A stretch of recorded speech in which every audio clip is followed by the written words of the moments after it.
Chairman Thune, members of the committee, thank you for the opportunity to speak with you this morning on aquaculture, an important topic for each of your states and for our country.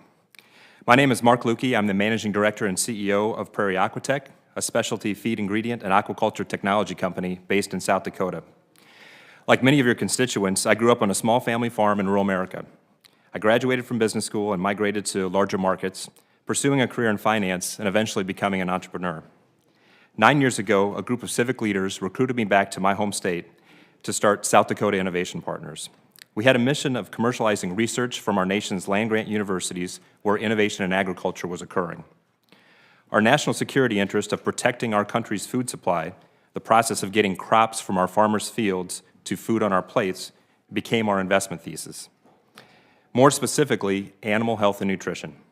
In fact, a milestone that one of our companies will achieve this week is becoming the first USDA-licensed vaccine production facility in the state of South Dakota. This company, MedGene Labs, has a focus on foreign animal diseases that threaten our food supply. Prairie AquaTech started with research at South Dakota State University that received both public and private funding. Technology transfer policies based on the Bayh-Dole Act allowed us to license the technology and begin the commercialization process. We constructed a 30,000 square foot pilot scale facility with support of the Brookings Economic Development Corporation and the Department of Commerce's Economic Development Administration. This facility, the AgTech Center for Rural Enterprise, has a mission of scaling and de-risking university technologies and starting new operating companies to support job growth in rural communities. With further public and private support from the National Science Foundation and the USDA's Small Business Innovation Research Programs, the United Soybean Board, South Dakota Soybean Alliance, Indiana Soybean Alliance, Soy Aquaculture Alliance, and many private investors, Prairie AquaTech developed a sustainable, plant-based protein ingredient that is being used in many locations around the country, including a large fish supplier to Whole Foods Market in the state of Wisconsin. Committee members will appreciate that the seed funding provided by the NSF, USDA, and others has put Prairie AquaTech in a position to close on $60 million of private funding next month. This funding will be used to construct a large protein ingredient production facility in rural South Dakota. We take our responsibility of generating a return on both public and private investment very seriously, and we believe we have done so with Prairie AquaTech. While Prairie AquaTech is an extraordinary example of the effectiveness of public-private partnerships, it is important for committee members to understand that our collective work is only beginning.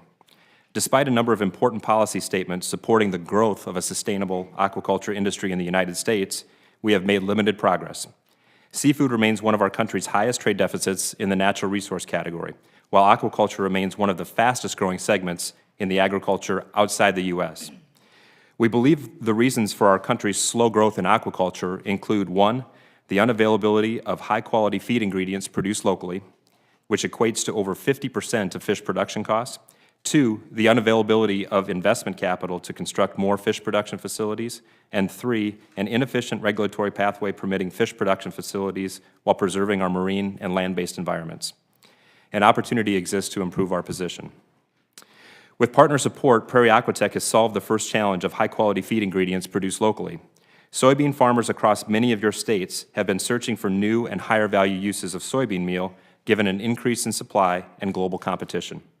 The process developed by Prairie AquaTech opens a new global market for our soybean farmers by eliminating allergenic proteins and sugars found in soybean meal that limit inclusion levels in aquaculture feed.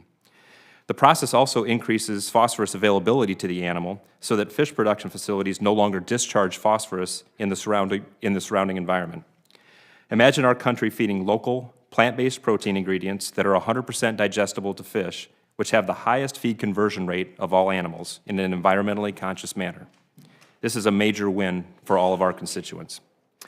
However, we need the committee's support to increase the availability of investment capital to construct more fish production facilities in the U.S. Unlike investments in software companies, these facilities have a long lead time to design, construct, start production, and achieve break-even. This long lead time creates risk and prevents investors and lenders from supporting these projects.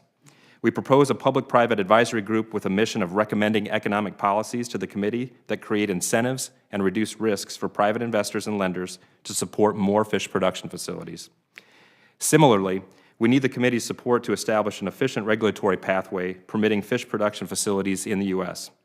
Multiple federal and state agencies claim and disclaim jurisdiction in the current regulatory pathway, which is unproductive to building an industry. The Public-Private Advisory Group would further recommend regulatory policies supporting entrepreneurs, investors, and lenders.